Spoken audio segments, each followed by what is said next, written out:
the Santa Barbara Church and Convent is considered the cradle of the revolution against the Spaniards because it was on November 17, 1898 where the declaration or the inauguration of the revolutionary government of the Visayas was held.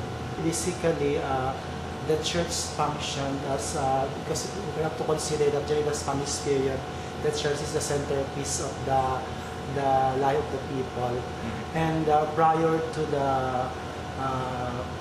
become the revolutionary of Martin Delgado, he was active in the church.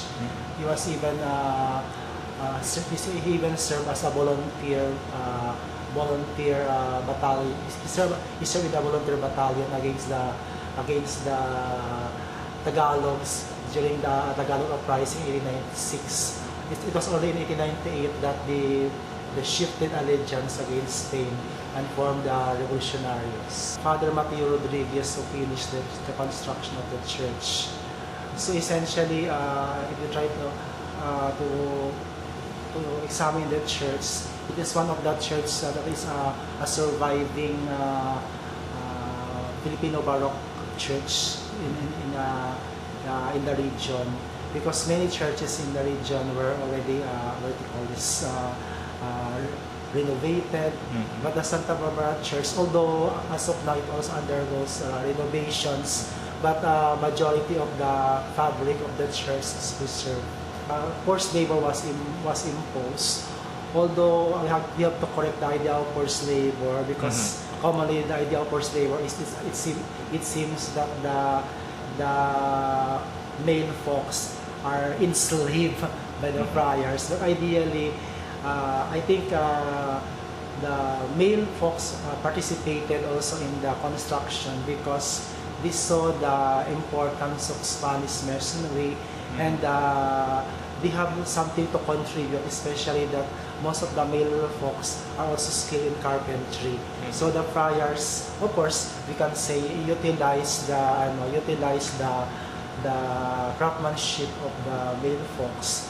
But although we can say it was a forced labor, but it was not that the forced labor that is equated as enslavement of the male folks. In fact, for us, modern day people, we should appreciate the craftsmanship of those buildings or edifices, because it is part and parcel of the sweat and blood of our forebears. Quite a long period of time, because according to some of the sources, the construction was quite intricate.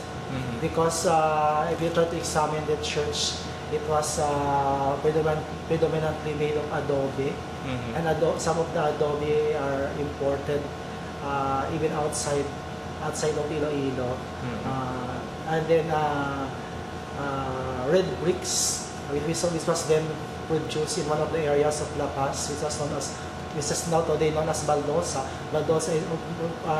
Baldosa means bricks. Okay? So they shifted red bricks from La Paz, and then the stonework, especially hard boulders and rocks, were quarried as far as the mountains of Leon and Alimujan. So it was carried by bull carts.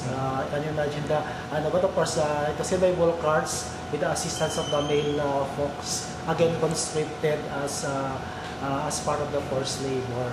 It was brought to Santa Barbara. So we try to examine that church. Church and even the convent is predominantly made of adobe and bricks. Okay. So generally, ang church describe sa mga architects at even mga what do you call this, architecture historians as predominantly Filipino Baroque adaptation, and it tried to incorporate Spanish Masonic styles, but because the carpentry, the masonry was done by the natives, so the interpretation is basically nativist or Filipino.